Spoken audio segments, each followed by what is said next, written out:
சுடரோட உண்மையான சுயரூபம் என்ன அப்படின்ற விஷயம் தெரியாம, விஜய் இந்த சுடருக்கு பலிகடா ஆகலாம் அப்படின்ற மாரி வெயிட் பண்ணிக்கிட்டு இருந்தாரு. அதாவது உண்மையிலேயே மல்லி எவ்ளோ பெரிய விஷயத்த செய்யலாம். அதாவது உண்மையிலேயே இங்க இருக்கக்கூடியது சுடர் இல்ல. அதாவது ரேணுகா இல்ல சுடர் தான் அப்படின்ற ஒரு விஷயத்த அவ்ளோ போட்டு உடைக்கலாம் அப்படின்ற மாரி நெனச்சுமே கூட, உண்மையிலேயே இந்த சுடர் அவ்ளோ ஸ்ட்ராங்கா நின்னுகிட்டு இருந்தா. ஆனா அதே சமயத்துல இப்போ விஜய்க்கு ஒரு சில உண்மைகள் எல்லாமே அதாவது இங்க இருக்கக்கூடியது சுடர் இல்ல அப்படின்ற விஷயம் தெரிய வரப்போகுது. உண்மையிலேயே இந்த ஒரு விஷயத்த எதிர்பார்த்திருக்கவே மாட்டாங்க. அந்த அளவுக்கு சூப்பரா இப்ப நடக்குது. அதுவும் இல்லாம அடுத்தடுத்து என்ன பண்றது? ஏது பண்றது? அப்படின்னு சொல்லிட்டு தெரியாம இவங்க எல்லாருமே திணற போறாங்க அப்படின்னே சொல்லலாம். ஏன்னா அந்த அளவுக்கு சூப்பரான விஷயங்கள் நடக்க போகுது.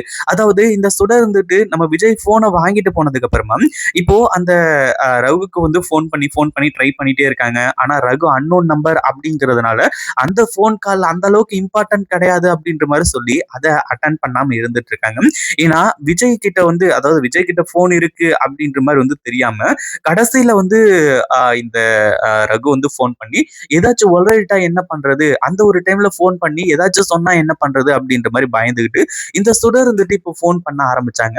ஆனா கடைசியில நம்ம விஜய் இந்த சுடர் பேசுறதையே கேட்டுருவாங்க அப்படின்னு சொல்லிட்டு கொஞ்சம் கூட எதிர்பார்க்கவே இல்ல. ஏன்னா நார்மலா அவங்களோட அதாவது இந்த சுடர் தன்னோட ஃபோன்ல இருந்து ஃபோன் பண்ணும்போதும் சரி, அட்டெண்ட் பண்ணும்போதும் சரி, இந்த மாரி நான் தான் சுடர் பேசுறேன் அப்படின்ற மாரி சொன்னாலே, அந்த ஒரு டைம்ல இவங்க பேசுறதுக்கு கான்வர்சேஷன் ஸ்டார்ட் பண்ணுவாங்க. ஆனா இப்போ நம்ம சுடர் வேற ஆள் ஃபோன்ல இருந்து பண்ணி, இந்த மாரி நான் தான் சுடர் பேசுறேன் அப்படின்ற மாரி சொல்லி ஆரம்பிச்சு, இந்த சுடர் எவ்ளோ நேரம் ரகு நீ ஃபோன் எடுக்கிறதுக்கு? நான் எவ்ளோ டைம் ஃபோன் பண்ணிக்கிட்டே இருக்கிறது? என்னோட ஃபோன் விஜய் கிட்ட இருக்கு. விஜய் கிட்ட இருக்கிற ஃபோன் அதாவது அந்த ஒரு டைம்ல நீ ஃபோன் பண்ணிறாத. அப்படி இப்படின்ற மாரி சொல்லி, இப்போ இந்த சுடர் பேசிட்டு இருக்காங்க. அந்த ஒரு டைம்ல அந்த வழியா போன விஜய் அத கேட்டு மிகப்பெரிய ஒரு ஷாக்கிங்ல இருந்துட்டு இருக்காரு. உண்மையிலேயே விஜய் இத கொஞ்சம் கூட எதிர்பார்க்கவே இல்ல. என்னடா இது? எதுக்காக ரேணுகா சுடர் அப்படின்ற மாரி சொல்லி பேசணும். அதுவும் இல்லாம ரகு கிட்ட தான் பேசுறாளே அப்படின்னு சொல்லிட்டு பயங்கரமான அதிர்ச்சியில விஜய் இருந்துட்டு இருக்காங்க. அப்போ மல்லி சொன்னது எல்லாமே உண்மைதானா? நம்ம தான் இந்த ஒரு விஷயத்த கொஞ்சம் கூட எதிர்பார்க்காம இந்த மாரி மல்லிய திட்டி அனுப்பிச்சிட்டோமா? அப்படின்ற மாரி யோசிச்சுக்கிட்டு இருக்காங்க.